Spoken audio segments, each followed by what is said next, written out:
જે બે શબ્દો કહેવા માંગુ છું તે તમે શાંતિપૂર્વક સાંભળજો. માતા પિતાનો વિશ્વાસ.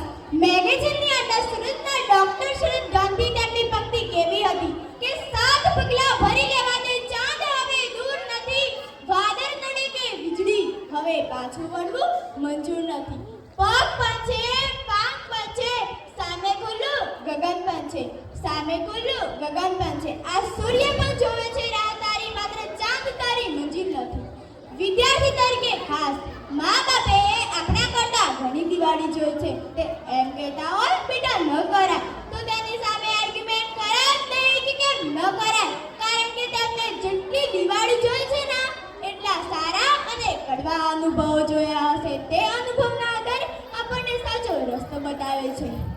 કલ્પવૃક્ષ છે તે અનંત ઈચ્છાઓમાં પ્રતીક છે. તમે કોઈ પણ કામ કરો તેમાં સંતોષ ન માનો.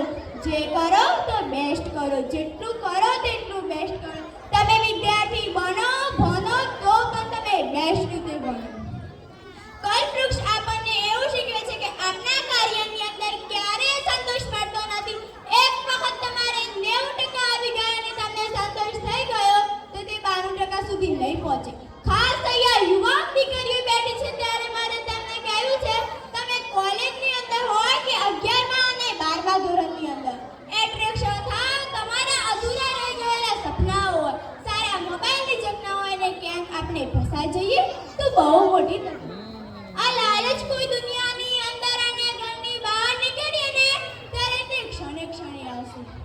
રાત્રે દીકરીઓ બજારમાં જાય તો પણ મા બાપને ખબર નથી હોતી, અને જ્યારે મા બાપને ખબર પડે છે ને સાહેબ, ત્યારે તે હૈયા ફાટ રડે છે કે સાહેબ મેં તો મારી દીકરીઓને ભણાવવા મોકલી હતી, તેમને તો મેં કોલેજમાં મોકલી હતી. મા બાપે આપણી દીકરીઓ પર ખૂબ વિશ્વાસ કરે છે અને એમાં દીકરીઓ 15 વર્ષની વય મર્યાદા વટાવે ને ત્યારે મા બાપને પૂછ્યું કે શાંતિથી ઊંઘ પણ નથી આવતી.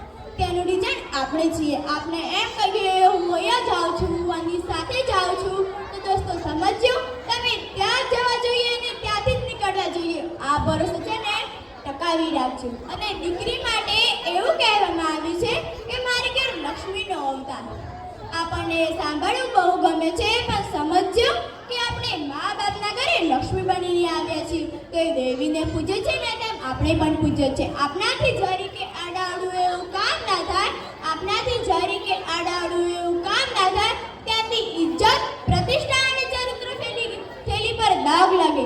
દુનિયાની તમામ સંપદા લઈને નીકળી જાઓ, દુનિયાની તમામ સંપદા લઈને નીકળી જાઓ, બધું મળે પણ મા બાપનો પ્રેમ ન મળે સાહેબ. યુવાન મિત્રોને પ્રાર્થના છે કે 3 વર્ષથી આવનારી પત્નીના મોહમાં પડી 25 વર્ષના મા બાપને ભૂલી જતા નહીં. મેં કદી ભગવાનને નથી જોયા સાહેબ, મેં કદી ભગવાનને નથી જોયા, પણ મને વિશ્વાસ છે કે મારી માં છે, પણ મને વિશ્વાસ છે તે મારી માં છે.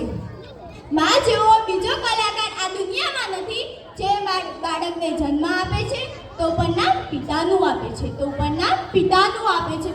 પિતા પર એટલો ભરોસો કરજો કે તમે જેટલો દવા પર કરો છો, તમે જેટલો દવા પર કરો છો. થોડા 2 શબ્દો કડવા હશે પણ તમારા ફાયદા માટે હશે. તો દીકરીઓ સારું કરજો જેથી મા બાપને ઇજ્જત રહે. મા બાપની ઇજ્જત કરવાથી મા બાપને સમાજમાં બોલવાનો પણ તક મળતો નથી. મા બાપને સમાજમાં બોલવાનો પણ તક મળતો નથી. મા બાપને નીચું ગાલીને ફરવું પડે છે. અસ્તુ જય હિન્દ જય ભારત.